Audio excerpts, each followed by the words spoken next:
సాఫ్ట్గా ఉండే దోశ ప్యాటర్న్తో పొంగనాలు చేసుకునే విధానం చూద్దామండి. ఈరోజు ఎంత సాఫ్ట్గా ఉన్నాయి కదా.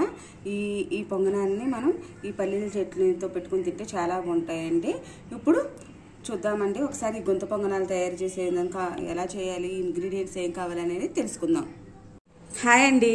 గుంత పొంగనాలు చేయడానికి కావాల్సిన ఇంగ్రీడియంట్స్ దోశ బ్యాటర్ అండి, ఉల్లిపాయలు సన్నగా కట్ చేసుకున్న ఉల్లిపాయ, పచ్చిమిరపకాయ, అల్లం ముక్కలండి, కొద్దిగా జీలకర్ర.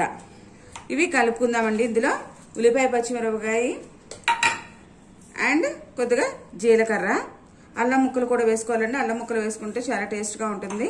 ఇంకా మనకి కావలిస్తే కొద్దిగా క్యారెట్ తురుముకొని కూడా వేసుకొని వచ్చండి. క్యారెట్ సన్నగా మనకు పీలర్తో తురుముకొని వేసుకోవచ్చు, అప్పుడు టేస్ట్ చాలా బాగుంటుందండి. ఒకసారి ట్రై చేయండి. నా దగ్గర క్యారెట్ అవైలబుల్ లేదు, అందుకని చెప్పి నేను ఈ మూడిటితో చేసేస్తున్నాను.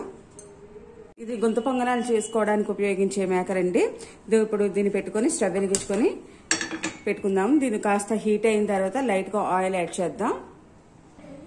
హీట్ అయిందండి, లైట్గా ఆయిల్ యాడ్ చేద్దాం. ఎక్కువ అవసరం లేదు, కొద్దిగా ఒక్కొక్క గుంతలోనూ కొద్దిగా ఆయిల్ యాడ్ చేద్దాం. నేను 1/2 స్పూన్ ఆయిల్ తీసుకున్నాను కదండి, దాన్ని కొద్దిగా ఆయిల్ యాడ్ చేస్తున్నాను. చూడండి,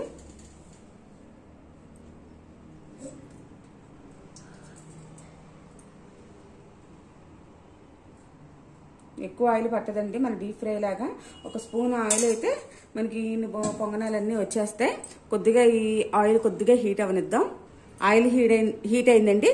కొద్దిగా స్టవ్ని మనం మీడియం ఫ్లేమ్లో పెట్టుకుందాం. మీడియం ఫ్లేమ్లో పెట్టుకొని పొంగనాలు వేసుకుందాం.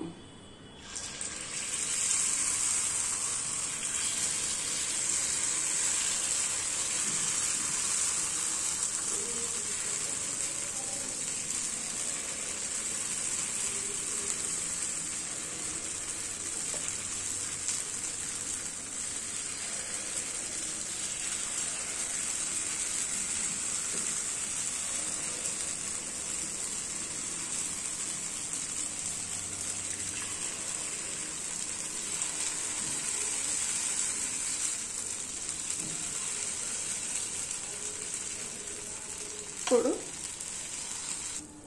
ఒక 1 మినిట్ మూత పెట్టి ఉడకబెడతాం. స్టవ్ ఎప్పుడు మీడియం ఫ్లేమ్లోనే ఉండాలి. మీడియం ఫ్లేమ్లో ఉంటే చక్కగా పొంగనాలు లోపల ఉడుకుతాయండి, సాఫ్ట్గా వస్తాయి.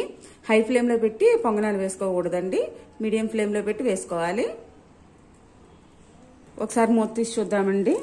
కొన్ని ఫ్రై అయినాయండి, వీటిని తిప్పుకుందాం, టర్న్ చేసుకుందాము.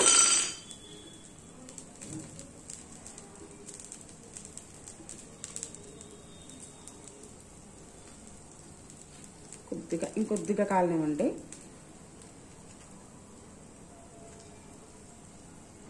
ఇప్పుడు ఫ్రై చేయండి. అన్నిటినీ ఒకసారి మనం టర్న్ చేసుకుందాము.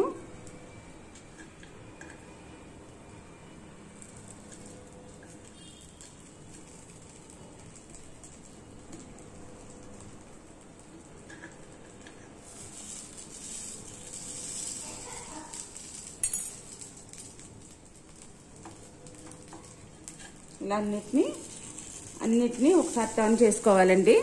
ఇలా అన్నిటినీ టర్న్ చేసుకున్నాను కదండి. బ్యాక్ సైడ్ కూడా ఉడకాలి కాబట్టి, టర్న్ చేసుకున్న వైపు కూడా ఉడకాలి కాబట్టి కొద్దిగా మూత పెట్టుకొని మళ్ళీ ఒక 1 మినిట్ ఉడకబెట్టుకుందాము. ఫ్రై అయిపోతాయండి. మూత తీసి చూద్దామండి. రెడీ అయినట్టున్నాయి. ఓకే అండి, రెడీ అయిపోయినాయి. మనం ఇవన్నిటిని ఒక బౌల్లోకి ప్లేట్లోకి ట్రాన్స్ఫర్ చేసుకుందాం. చూడండి, బాగా వచ్చినాయి కదా.